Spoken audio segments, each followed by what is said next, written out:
when it comes to controversial cricket tours by England sides, well, we all know about the Bodyline tour to Australia, which caused a major diplomatic incident, made household names of the likes of Harold Larwood and Douglas Jardine, my hero. But arguably, the second most controversial England tour took place 70 years ago in the West Indies in a series full of drama on and off the field. There was a tour of firsts. The first tour, in which the MCC, as England tourists were known at the time, travelled by plane. There was the first touring team captained by a professional player in Sir Len Hutton. And it was the debut tour for one of the great fast bowlers, Fred Trueman. And, of course, a young man called Garfield Sobers made his international bow. There's Garfield Sobers' waiting area downstairs, which is the strangest, the most unusual thing you can imagine.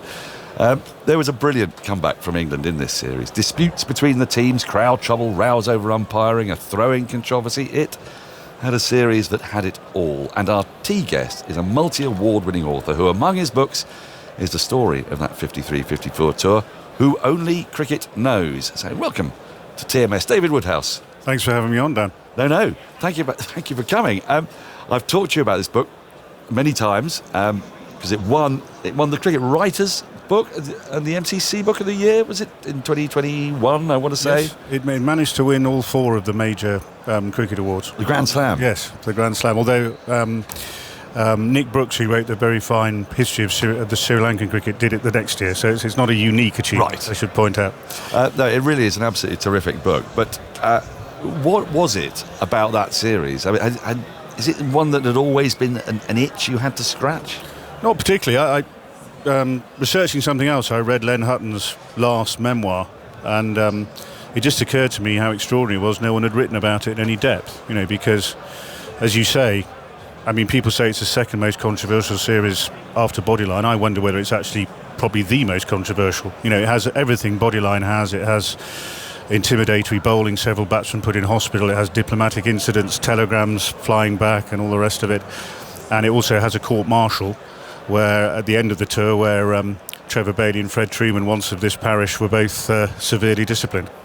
Now, let's go back to 1953, because it is a totally different world, 53. It's one in which I suppose there's a lot of controversy over selection. There's always controversy over selection in West Indian cricket, but a lot of it's along racial lines. You've got white captains for the most part, for the entire part, running West Indies cricket. You've also got quite a small pool of areas to choose from. At this point, at lunch you would have heard from the Antiguan Knights. Yes. Well, we're miles away from Antiguans playing in the West Indies team. This is Guyana, Jamaica, Trinidad, Barbados, basically, isn't it? Yes.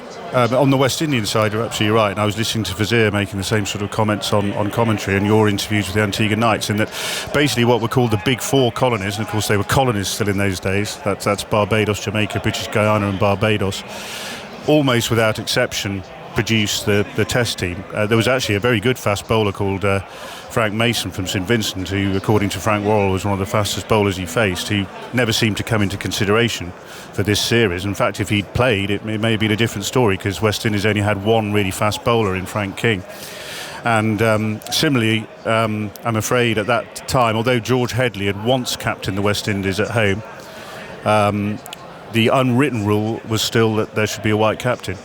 And unbelievably, that although Frank Worrell was Jeff Stolmeyer's vice captain on this tour, he, as most people will know, didn't become the captain of West Indies for another 7 years after this. That's throughout the 1950s, the unwritten rule was that a white player should still be the captain of the West Indies. Of course, on the English side, a similar thing was kind of happening. A parallel. They're two pioneering journeys, almost in parallel. That there was the same rule that an amateur should captain England, certainly in modern times, and Len Hutton was the first person to sort of break that paradigm. So the political backdrop to this is that, of course, we're post-war, 8 years after the Second World War, and there is going to be a trickle and then a rush to independence from a lot of the colonies within the British Empire. And, of course, in the West Indies, and let's, for the sake of argument, count Guyana, British Guyana, as a West Indie, even though it's on the South American mainland. All those arguments are playing out, aren't they? Yes, absolutely. I mean, I think most nationalist people in the British West Indies, as they were called, were already very impatient. There'd been free and fair elections in most of the bigger colonies, one in Jamaica in 1944. and one in British Guiana in 1953. But I think the general feeling was that the British were outstaying their welcome. 1944 seems that, I mean, that's still while the war's raging. Yeah, that was a free and fair election. However, the British still reserved powers to themselves. There wasn't a question of being independent yet. And the background to the series is there were incidents in every test match. In the first test, an umpire's family got attacked. In the second test, Fred Trueman was involved in a bust-up in a lift in Barbados. In the fourth test in Trinidad, Tom Graveney hurled the ball down in disgust and was booed by the entire crowd. And in the fifth test, Len Hutton failed to congratulate the Prime Minister of Jamaica and caused a diplomatic incident. But in the third test, there was actually probably the first riot. I mean, there were some incidents in Australia in the 19th century, but the first riot at a test match. And when you read it in Wisden, you read about sort of impolite, possibly inebriated fans in the popular stands.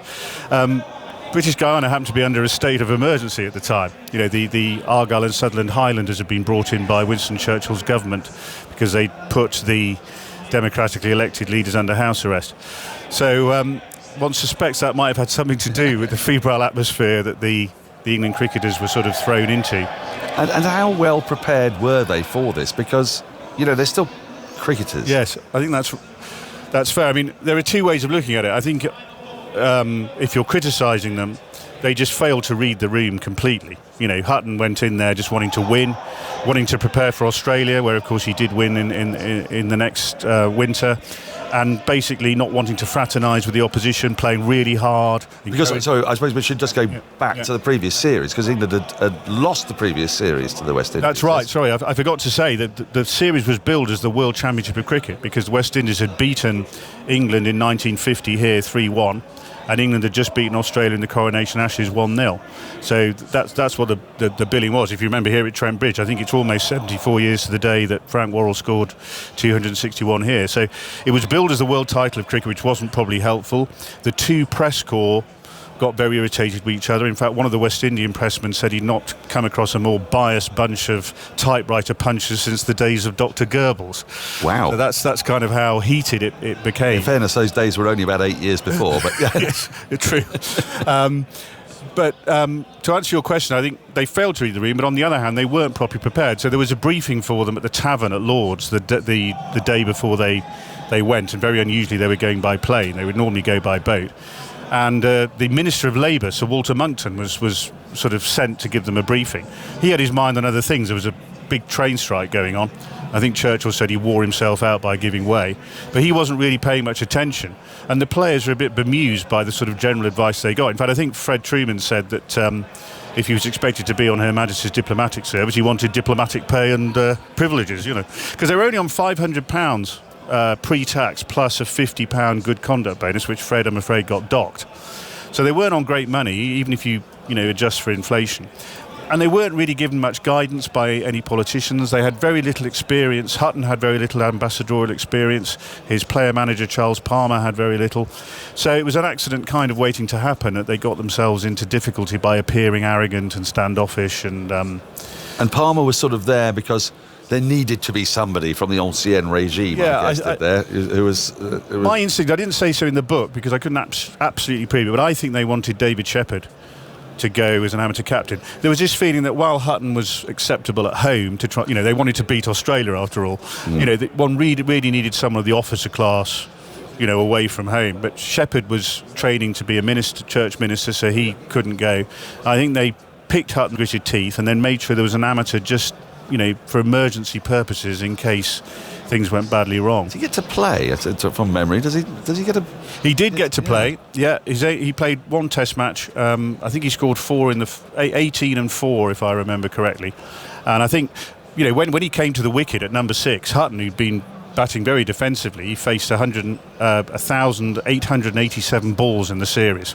He just stuck it out all the way through. When he saw Palmer arrive at the crease, he suddenly had an enormous slog. I don't think he had much faith in Palmer's batting.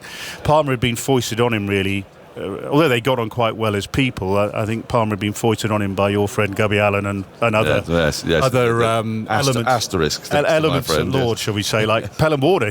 Pelham Warner was 81 and he was still picking the team for MCC. He was chairman of the Tour Selection Committee. So there was a sort of blue blood board that Hutton had to put up with, and kept getting telegrams. Speed up, Hutton. Behave yourself, Hutton. No appealing, Hutton. So there are quite a few telegrams that still exist of the MCC sort of telling him what to do. So backseat driving from 5,000 miles away. So while he can be criticised for playing extremely hard in the Yorkshire manner, I think he was in an impossible position. He described it himself as an impossible vortex, between all the feelings of the people in the West Indies who thought it was high time that the British were no longer, governing the islands, and, the pressure from the establishment back home, who, of course, wanted to project this atmosphere of cordial relations continuing for the foreseeable future. And so much of this is so brilliantly encapsulated in your book. It's just marvellous to read through this. You realise you're in a totally different world, but a very recognisable one at the same time, because, the threads still run through. Yes. And the other part of it, of course, which is so great, because as you're reading, it's a real page-turner, because as you discover yet another diplomatic incident, yet another piece of bad behaviour, yet another piece of really alleged racism that happens really quite a bit. There's also an absolute ding-dong on the field. I mean, what a series. Absolutely. I mean, I think Palmer said that he knew he'd be getting an arrow every day, just didn't know where the next arrow was coming from. It was that kind of series for him. But as you say, the cricket was extraordinary. It's the only time, until the Bazball Ashes last year, actually, that England have come back from 2-0 down to draw a 5-match series. They looked dead and buried after 2 games. Ramadan and Valentine had continued the form of 1950. Many of them couldn't read Ramadan's sort of what would now be called a doozer, I suppose. And they looked dead and buried at 2-0 down. Certainly the residents of Barbados were not at all happy that the Britishers had been let down in Barbados. And you're talking about the white Barbadians who are supporting the settler community, exactly. England against. So there are all West those Indies. difficulties as well of the social classes on the various islands, and no island is exactly the same. But then Hutton sort of masterminded a tremendous comeback in despite the riot in what was then British Guiana, now Guyana. He scored 169 and they won that match. The 4th test was a draw on the mat in Trinidad. There was a matting wicket. You never get a result. I think Captain Jeff Stolmar also advised the groundsman to make the sort of surface underneath as placid as possible. Yep. And that gets us to the final test in Jamaica. So 2-1 down. Hutton lost the toss. The groundsman told him that the team that won the toss would score 700. And then Trevor Bailey took his best ever figures in Test cricket, 7 wickets. West Indies collapsed, and Hutton scored a really great double century, probably his last great innings in Test cricket. Bailey was actually an emergency opener. He had to take all the fast bowling from Frank King, while he said Len smiled approvingly at me at the other end. But I think Len knew what he was doing, and despite this incident with Chief Minister Bustamante, he scored the double century that really secured victory. The incident, to be clear, is that because it scored so many runs, and he'd just come off after his double at tea time, and he heard someone wanting to have a photo with him, didn't really know who it was, and kind of brushed. Well, it depends which account you read, whether he quietly ignored him or brushed him away, and this caused 2 days of shuttle diplomacy to try and sort out the issue, which was a shame for him, given that he'd off his own bat almost manufactured this tremendous comeback. And this was when England had also lost the services of Brian Statham, who had been kind of their key bowler. I mean, just as I say these names, I've got to remind you all. I mean, we're talking about Jim Laker, Tony Locke was there as well, Dennis Compton, Bill Edrich. Bill Edrich wasn't there because he'd got into a spot of bother being out too late. But Godfrey Evans was. Evans was. In fact, Evans and Compton, let's say, Peter May said he shared a room with Godfrey Evans and said, our waking hours did not often coincide. I think Godfrey, enjoyed the facilities on that tour. And you've got Statham, Truman. Alan Moss went on his first tour as a sort of backup seamer, and on the West Indies side you've got the 3 Ws. George Headley played his final test. There was a big public subscription to bring him back to Jamaica for the first test, and then Truman knocked him over in a warm-up match. Truman said George went down and the crowd went up. So you've got Ramadan and Valentine, you've got some other good players. Stolmar and Gomez were certainly the 2 best white players of their generation.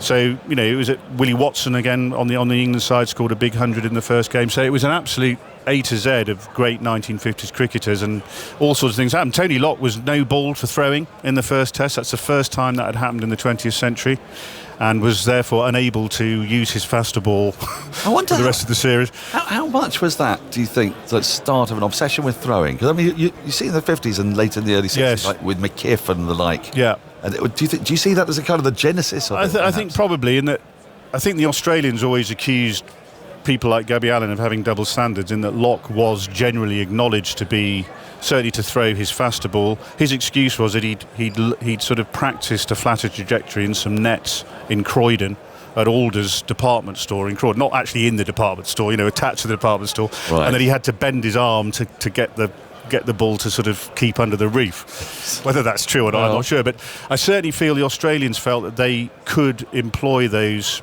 chuckers, as they would call them, late in the 1950s, because Locke had been given a free pass in England. Of course, Johnny Wardle was always very sour about the fact, sometimes Jim Laker too, but particularly Johnny Wardle, and that he felt he was being kept out of the side by someone whose action wasn't necessarily legitimate. And he was a controversial figure in the book. He seems like a rather gruff fellow. Yes. And it's almost like, I also feel that there's a detective story in here, because there's, to me, a case of perhaps mistaken identity when it comes to, poor old Fred Truman gets a really bad rap. Yes, him and Locke were accused of barging somebody in a lift, and Dennis Compton and Godfrey Evans may have been responsible. But yes, How could you mix them up, though? Well, indeed.